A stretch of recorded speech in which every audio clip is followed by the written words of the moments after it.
foi a segunda consequência na vida de Sansão? Perda da força.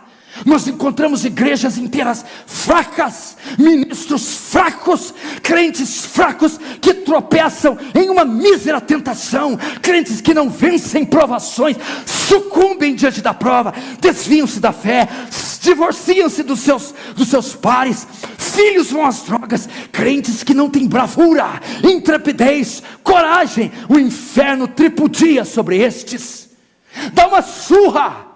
Os filhos das trevas, em todo vapor, vigorosos, empenhados, fortes, destros, eficazes, e a igreja abatida, anêmica, fraca, não resiste nada, não encara nada, não derruba nada, não vence ninguém. Por quê? Pecado, iniquidade. Eu vim para que tenham vida e tenham abundância. Tudo posso naquele que me fortalece.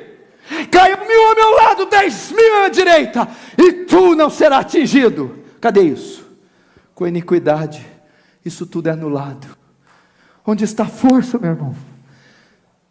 A resposta pode ser pecado, pecado, pecado. Pecado oculto, pecado de estimação, as raposinhas de Cantares, pecados que você se deleita. Sabe quando você tem aquele costume de todo dia chegar à noite em casa, abrir a geladeira, degustar um chocolate sozinho na sala, ou um leite, todo dia? É prazer, é uma coisa prazerosa, é uma coisa rotineira. Você não vê a hora que você se relaxa, está ali, vai todo dia, abre e tal. Tem gente que faz isso com pecado. Esse aqui Deus não conta, esse aqui eu já acostumei com ele, esse aqui já é meu amigo, esse aqui você já acostumou, mas o Senhor não se acostumou com ele. Terceira consequência: extinguir o Espírito Santo, a ausência da presença favorável de Deus. Veja o verso 20: porque ele não sabia que já o Senhor se tinha retirado dele. Outros textos porque não sabia que o Espírito havia se ausentado dele. Igreja, preste atenção. Sansão era um fantoche, um boneco oco, um boneco de palha, um espantalho, inútil, um barro, um vaso. A única grandeza de Sansão era ser possuído pelo Espírito de Deus. É o Espírito de Deus que dava vida, é o Espírito de Deus que dava força, é o Espírito de Deus que dava brilho, é o Espírito de Deus que dava pureza, é o Espírito de Deus que dava santidade. E era a maior riqueza de Sansão. E agora, por causa do pecado, o Espírito se foi. Ele perdeu essa riqueza.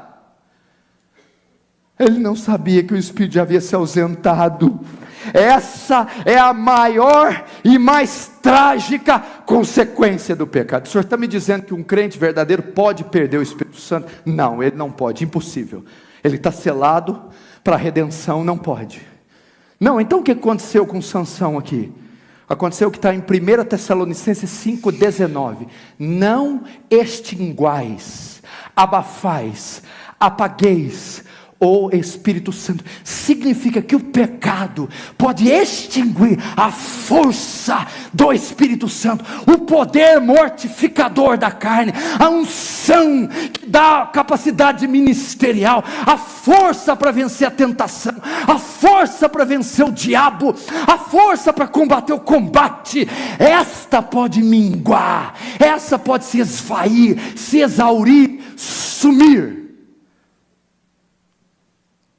Será que não é assim? Será que não é por causa disso que você está tão fraco?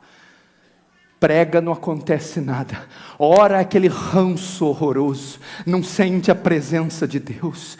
Não lê a Bíblia, não entende nada. Será que não é crente seco, entediante, raivoso, irado, medroso, incrédulo, fraco, carnal, imoral? Por que acontece isso? Perda da presença favorável de Deus. A ausência do poder do Espírito Santo. Extinguir, apagar.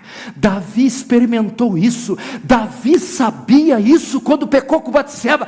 Imediatamente ele orou e escreveu: Senhor, não me lance fora da tua presença, nem te retire de mim o teu Santo Espírito. Por que Davi disse isso? Porque ele sabia que o adultério, ele sabia que o assassinato, que os pecados poderiam extinguir a força do Espírito nele.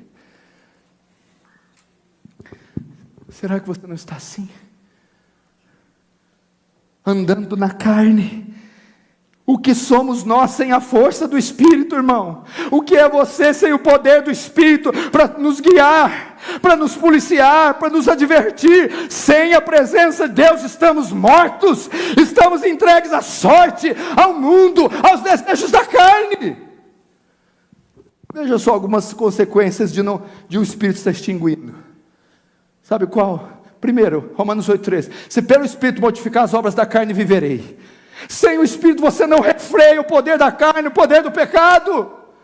Sem o Espírito você não entende as Escrituras. Ele, quando vier, vos fará saber tudo quanto tenho dito, porque não fará de si mesmo, mas os fará ouvir tudo que eu tenho dito. É o Espírito que aponta para as Escrituras. Não sei nada de Bíblia, não leio Bíblia, não entendo Bíblia, porque o Espírito é extinto.